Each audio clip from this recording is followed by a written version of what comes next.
Hi, I'm Josh Kenny, and in this tutorial we'll be discussing the famous structs. Now, throughout your iOS journey, you're going to need to know what structs are and understand what they are doing behind the scenes. And even more so when you move into Swift UI, because they are used a lot. So let's go ahead and begin. All right, so let's start out by looking at a basic struct. So you can make a struct by the keyword struct, and then you're going to name it. So in this case, we're going to do a developer and then info, and you can see the developer is capitalized when using structs and also classes. You want to make sure the name is capitalized. Okay, so we're going to go and do the curly brackets like you do in a function and also in a closure like we saw in the last video. And then you want to actually create a property. Now, property is exactly like a variable or a constant, but inside of the actual struct, it is now named a property. Okay, so var, we're going to name this name, and it's going to be of type string. So now this struct, developer info, is actually holding or storing a name property of type string. So let's go ahead and call this or set this. So we're going to say another variable type developer is equal to developer info. And then let's initialize, do the parentheses for initializing, and you'll see name is right there. So we're going to go ahead and name this Josh, and you will see if I print developer dot, I can now access the name because we set this to equal the developer info struct, and struct has this name property in it. So let's go ahead and type out name, and let's see what it prints. You're guessing Josh because that's what we set. You'd be exactly correct. Now you can also change this now. So developer in dot name, if we set this to something else like Sally, you can also see we print developer dot name now, and we'll get Sally. Let's see it.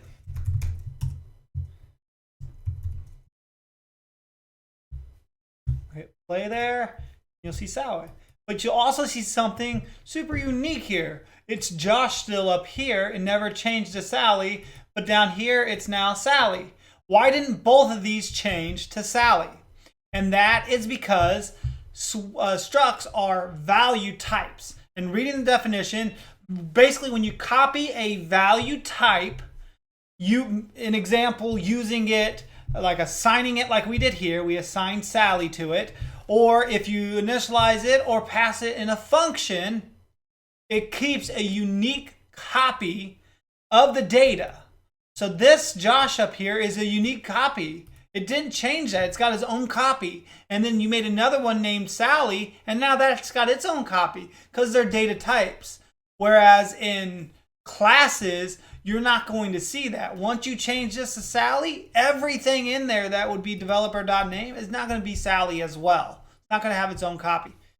Let's look if we added more properties to this developer info and what that would look like. So I'm going to go ahead and paste in a type, a favorite ID, and a work, and they're all of type string. You really look at this, the developer info, you get the developer's name, what type of developer they are, what's their favorite IDE, and then what's their place of work. Okay, so now as soon as I do this, it automatically gives me an error because we're missing arguments for this struct that we're trying to access. So we're going to go ahead and back up here, do this parentheses again, and then go ahead and hit enter, and it'll go ahead and fill this out for you. So let me fill this out with some information.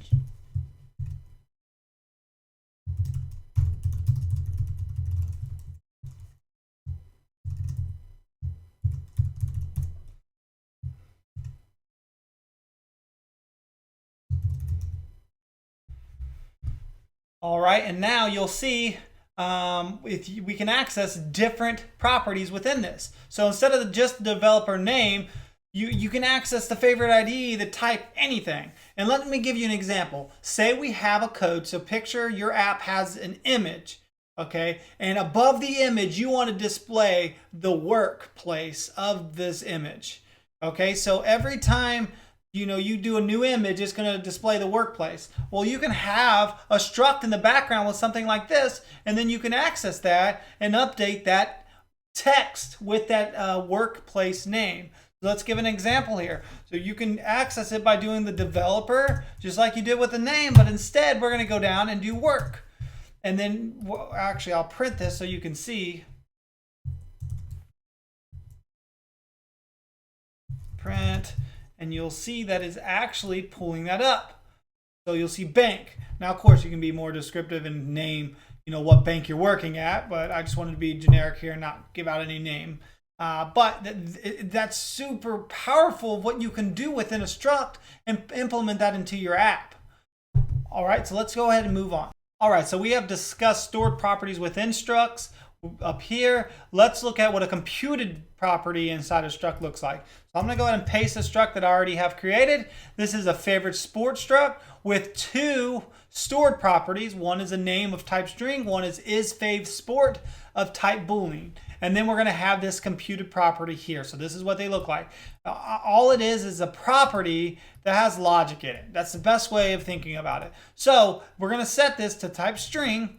We're going to say, hey, if is fav sport, which is this boolean, is true, then you're going to return this. If it's not true, which it's going to be false, it can only be true or false with a boolean, you're going to return this. Now, one thing I do want to point out, a little tidbit for you.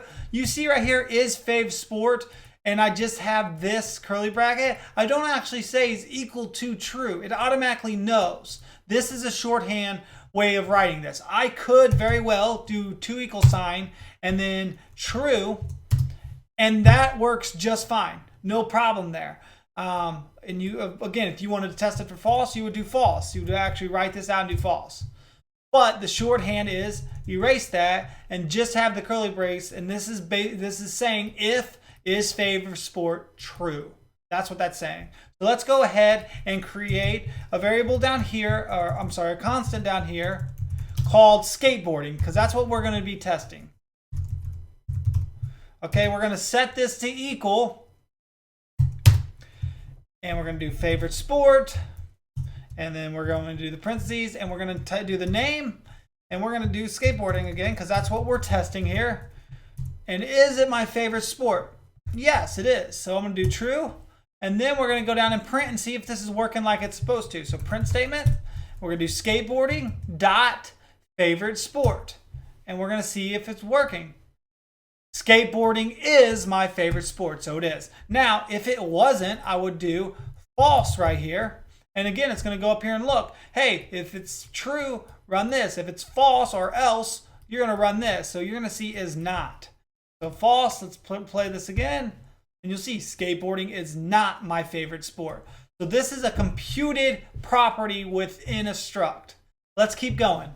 All right, let's quickly talk about property observers. So what they do is they allow you to actually run code before or after any property changes. So let's look at a did set property observer.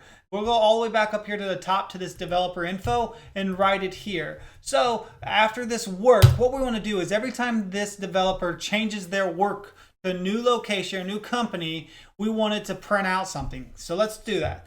So you go ahead and put your braces here, or your brackets there like you do with your function. And then right here, you want to use the keyword did set. Now you can use will set too, which will be prior. So this is if it happens, then set it and print what we're going to tell it to print. If you use will set, which is very rarely used, but that will print before the change actually takes place. Again, rarely used, so just focus on the did set for this one.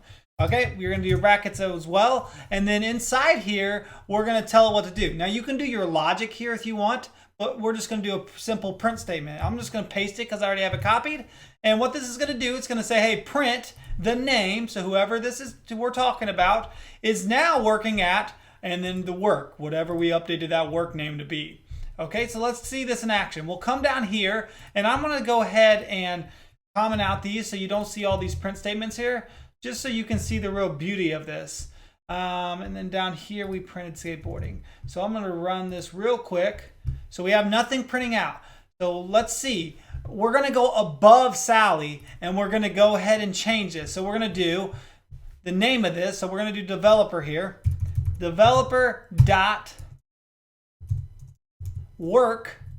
And we're going to set this as something else. So we're going to assign, let's just say, tire shop.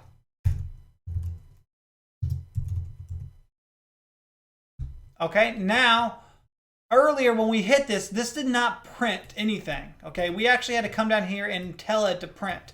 With this, though, because we said did set, if this should change, you want to print this with it. Watch. We're going to hit print. And you're going to see two things. A, it's going to print like it's supposed to, but B, you're also going to see Josh. And as we discussed earlier, we changed that to Sally. But since we did this above Sally's name, it's still Josh. We're still in the stored Josh location. Okay, so if we were to do this same exact thing underneath Sally, copy and do it down here. Now let's take a look. We'll print. And we'll say, hey, Josh, because we have it up here too, is working at the tire shop. And now Sally is working at the tire shop. So again, I just want to show you the difference in that value type and what's going on. All right, let's keep going. All right, so let's go ahead and get rid of a couple of these print statements that are up top, just to clear out the console a little bit. And now let's discuss methods. So just like properties are variables inside the struct, they lose their name and turn into properties. When a function goes inside the struct, it becomes a method. So it's the exact same thing, it's just inside of the struct. So it's called a method. Let's see this in action. So we'll go ahead and make a struct. And we'll call this struct area. And then we'll do our curly brackets. We'll do one stored property. And we'll call this property aside, and that'll be of type integer. And then now let's do the method, which you still use a keyword func. We're going to call this area of a square. And then we're going to go ahead and return an integer. And now we're going to return, and here's something that's pretty powerful. Right here, I'm going to do return side times side. So you can see I'm accessing this stored property that's inside the struct inside the function right here. I don't have to put the parameter or anything in here and pass it down. It automatically can see this because they are both sitting inside of the struct. Okay, now let's see this in action. We're going to do a let. Well, I guess let me back up a little bit. Since the method belongs to this actual struct, we can call the instance of this like this. So you want to go ahead and do a let. I'm going to do my square, because that's what we're going to find the area of. And we're going to equal area. Do the side, and we're going to go ahead and do 100 to make the math easy. And now we're going to see if this is working. So we're going to do print my square times area of square, and we should get 10,000. So it's going in there saying, oh, here's the area. It's actually running the function that we set up here, or I'm sorry, the method, and it's multiplying side times side, giving you the area of that square. That's how you call a method and work with a method inside the struct. Let's keep going. All right, so the last thing I want to discuss in this video is initializers within structs. So each struct is actually given one initializer, which we have been seeing throughout this video. So whenever, for instance, you do this my favorite sport here, you'll see it needs you to fill out something here. So since we had two properties here, it's needing you to fill these out. This is that initializer that comes with each struct. You can go ahead and create your own initializer to get around that so it doesn't prompt you to add information in there. And I'll show you what I mean. So here is a struct with one property called new token of type string. You can create this by using the init property, and you do not need to put func in front of this. From there, you go ahead and describe what you want to do. So in here, we're going to make this new token. We're going to give it a value. This is just a random token that I created. And then I'm going to print your new token is. So if I go in here to actually call this, so I'll go and say var user token equals, and then I pass that token, you will see that it doesn't ask me to actually give that. You don't see that. So you can set it to this.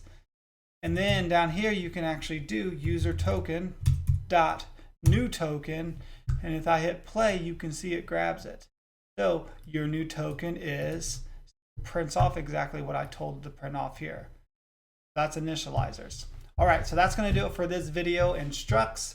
I know this is long, but structs are super important within Swift. If you guys have any kind of comments or questions, please leave them below. And like always, like and share this and subscribe if you'd like to see more videos like this. Thanks.